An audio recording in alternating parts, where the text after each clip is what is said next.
Conversa com meu povo. O modelo do discípulo. Jesus formou seus discípulos de várias formas, através dos seus sermões, fazendo-os testemunhar milagres, conversando com um pequeno grupo, contou-lhes inúmeras parábolas, enviou-os em missão, respondeu suas perguntas, fez gestos que se tornaram referência para a vida da igreja, como o lava-pés, instituiu a Eucaristia, deixou-lhes e a nós o mandamento novo do amor.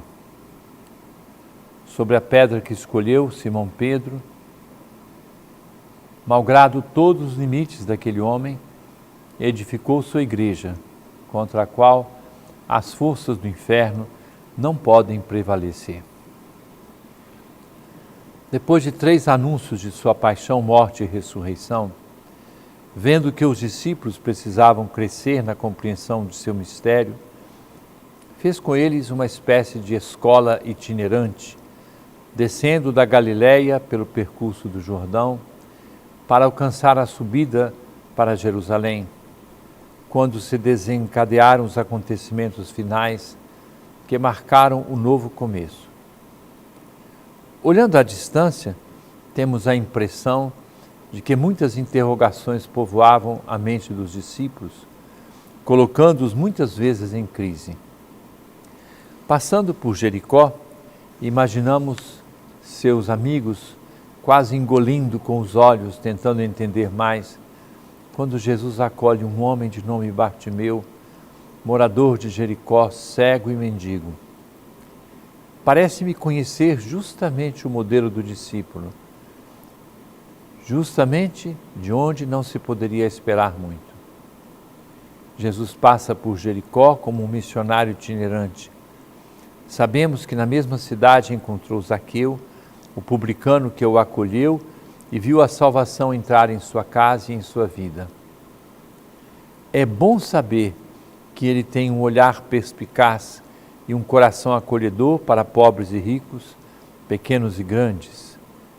Qualquer pessoa que se dispuser ao discipulado de Jesus, saiba escancarar seu ângulo de visão e também seu coração, pois quando Jesus estava saindo da cidade, acompanhavam-no os discípulos e uma grande multidão. E até hoje, no meio da multidão, estão as massas e as pessoas, com seus clamores pela salvação, muitas vezes sem saber dar nomes aos seus anseios, mas Deus nos fez a todos para encontrá-lo. Cada discípulo de Jesus, nós todos, somos chamados do meio da multidão que busca o sentido da vida, só possível de encontrar naquele que é caminho, verdade e vida. À beira do caminho encontrava-se Bartimeu, nosso modelo de discípulo. Mendigo, cego e morador de Jericó. Muita coisa ruim sobre uma pessoa. Pela mendicância, a cegueira que muitos consideravam um castigo, e morador de uma cidade cuja fama era a pior possível. O mendigo cego, Bartimeu, filho de Timeu, estava sentado à beira do caminho, quem sabe de cócoras, esperando as ondas de um destino terrível. Vindo com este fato até nós, é bom saber que não temos desculpas, pois todos nas multidões dos séculos sempre terão lugar e futuro no encontro com Jesus. Se queremos ser discípulos, do fundo do poço de nossa existência, podemos levantar a vista. De fato, ouvimos que era Jesus Nazareno. E aí, como Bartimeu, podemos gritar: Jesus, filho de Davi, tem compaixão de mim. Discípulo que se preze, há de ter coragem de pedir, suplicar, gritar. Muitos, a turma do deixa disso, o repreendiam para que se calasse, mas ele gritava ainda mais alto: Filho de Davi, tem compaixão de mim. Chamar Jesus de filho de Davi era afirmar, numa fé que brotava transbordante, que aquele Senhor era a realização das promessas. O cego não era tolo, já havia escutado as profecias e tira lá do fundo de sua angústia o grito pela salvação. E aqui, a certeza de que Jesus quer dar um trato, uma atenção especial ao cego e a cada um de nós. Conhecidos pelo nome e pela história pessoal, cada um é conhecido por ele. Jesus afasta o cego do meio da multidão, parou e disse: chamai-o. Eles o chamaram dizendo: coragem, levanta-te, ele te chama.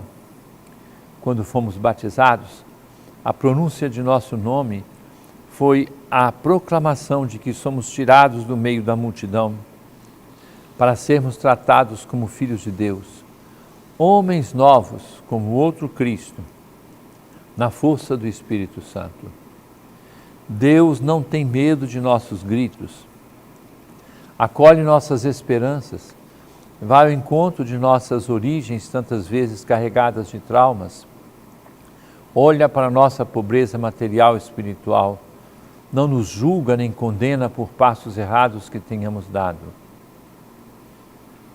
Entretanto, como o cego que jogou fora o manto, deu um pulo e se aproximou de Jesus, aqui entra o jogo e entra em jogo o mistério de nossa liberdade e a prontidão para dar os pulos e os saltos da fé, pois Deus não nos oferece um guia completo de tudo que pode acontecer. Onde quer que se encontrem as pessoas que têm acesso a esta reflexão, é necessário aproximar-se do Senhor, arriscando tudo nele. Começa com o coração que pulsa esperança e alegria. Com o tempo, todas as explicações chegarão à nossa cabeça, à nossa inteligência. Neste mistério de liberdade, Jesus perguntou: que queres que eu te faça? O cego respondeu: Rabuni, que eu veja. De fato, Deus quer saber o que procuramos, o que desejamos, nossos anseios mais profundos. Querer ver era a primeira necessidade de Bartimeu, mas vemos que ele recebeu mais, recebeu o tudo que nem poderia imaginar. Jesus disse: vai, tua fé te salvou. No mesmo instante ele recuperou a vista e foi seguindo Jesus pelo caminho. Jesus não é um taumaturgo ou milagreiro profissional à disposição dos pedidos da humanidade. Seria reduzi-lo indevidamente querer apenas milagres, curas ou libertação, segundo nossos desejos. Ele quer dar mais, o tudo da vida divina, que oferece transbordante à disposição de todos os que andam por este mundo de Deus afora, para dar-lhes vida em abundância. Irmãos e irmãs, este é o caminho do discipulado, abrindo-nos a possibilidade da configuração com Cristo, que vai à profundidade de um dos lugares mais baixos da terra, e posso ser eu mesmo este lugar, para fazer-me discípulo, disposto a subir com Ele a Jerusalém.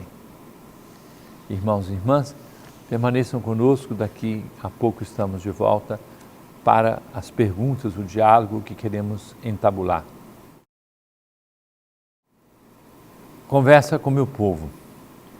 Caríssimos irmãos, caríssimas irmãs, neste sábado nós temos uma belíssima celebração, além da Romaria dos Corredores de manhã, mas nós temos uma romaria chamada da acessibilidade, especialmente para crianças, jovens ou adultos que têm dificuldades de qualquer ordem. E nós, no ano passado, tivemos essa ideia, então começamos a fazer e vamos repetir sempre, todos os anos. Há poucos dias eu recebi um recado de um menino autista. Nós sabemos que existem vários níveis de autismo. Ele mandou dizer para mim assim: o senhor vai à nossa procissão da acessibilidade? Porque se o senhor não for, eu não vou. Que beleza, né? e coisa boa, e é claro que eu estarei presente. Então, nós temos esta belíssima Romaria da Acessibilidade. Neste domingo, às 18 horas, a Santa Missa de encerramento do Círio. Depois, mais tarde, temos o espetáculo pirotécnico e temos também o anúncio do tema do Círio do próximo ano e também do novo coordenador da diretoria da Festa de Nazaré. Perguntas que as pessoas nos mandaram. Isaura Pereira, numa celebração eucarística, qual é a parte mais importante? Isaura, eu tenho que dizer todas. Nós temos na Santa Missa um rito de entrada, que vai do canto de entrada até aquela primeira oração, chamada coleta. Depois nós temos a liturgia da palavra, depois temos a liturgia eucarística e os ritos finais. Todas essas partes são importantes. Por quê? Você chega, se prepara para ouvir a palavra, a mesa da palavra é aberta para você, e aí você participa e depois vai para a mesa da Eucaristia. Portanto, todas as partes são importantíssimas, fundamentais.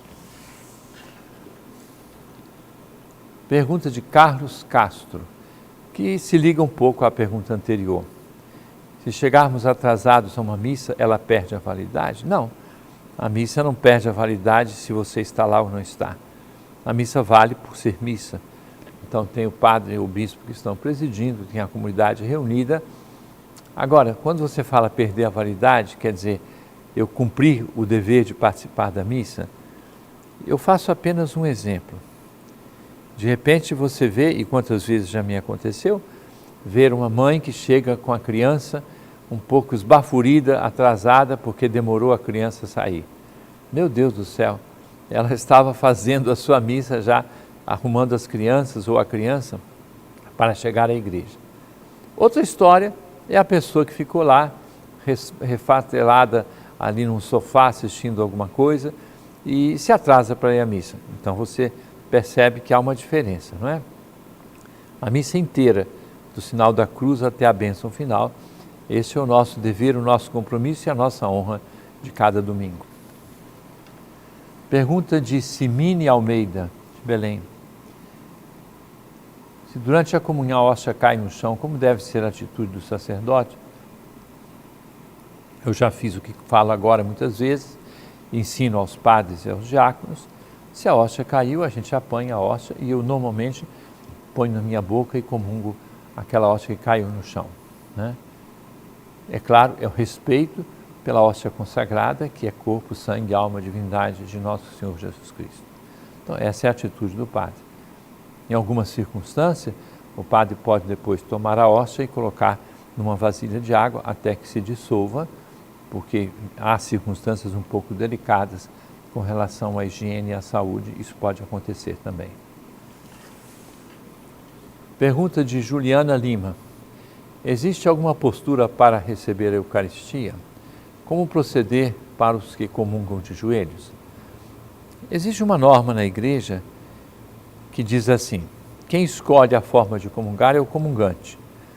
Você pode comungar de pé, nas mãos, abrir as mãos, como dizia Santo Agostinho, como uma concha que recebe um presente, depois tomar com a outra mão e comungar. É claro que se você for canhota, você vai fazer o contrário, né? Existe uma outra forma de comungar, que é você receber a Sagrada Comunhão na sua boca. Então, não estenda a mão. Quem sabe, una as mãos no seu peito e o ministro ou o padre saberão que aquela pessoa quer receber a comunhão na boca, né? Certo? Então, você abre a boca e também põe a sua língua de forma a receber a hóstia consagrada. Pode comungar de joelhos? Pode. É uma possibilidade. Se a pessoa quer comungar de joelhos, comungue, não é? Certo? Agora, não pode fazer confusão e nem pode dizer quem comunga de joelhos é mais virtuoso do que a pessoa que comunga em pé. Isso não é verdade, porque estar em pé é posição de respeito também, não é? Então, a escolha é do próprio comungante para a pessoa receber a Sagrada Comunhão. Pergunta de Patrícia Cavalcante, de Belém. Dom Alberto, existe uma hierarquia na procissão de entrada da missa? Existe uma ordem litúrgica. À frente vem o turíbulo, depois a cruz com as velas, depois os ministros, diáconos, em geral vem um diácono, nas missas mais solenes, um diácono com o evangeliário, outros diáconos, os sacerdotes e o padre ou bispo que presidem a celebração. Então, esse é o costume, a orientação, é a prática da procissão de entrada da Santa Missa. Caríssimos irmãos e irmãs, eu desejo que todos participem bem desse final de semana. Neste domingo, a missa de encerramento da festividade, às 18 horas, presidida por Dom Antônio, e depois, na segunda-feira, a missa do Recírio, 6 horas a subida da imagem, depois a Santa Missa na Praça Santuário, e em seguida nós temos aquela pequena procissão que vai para o Colégio Gentil, vamos rezando o terço e ali o encerramento solene da festividade do Círio deste ano de 2024. Um grande abraço, feliz participação e continuação do Círio de Nazaré para todos. Desça sobre todos a bênção de Deus Todo-Poderoso, Pai, Filho e Espírito Santo e permaneça para sempre. Amém.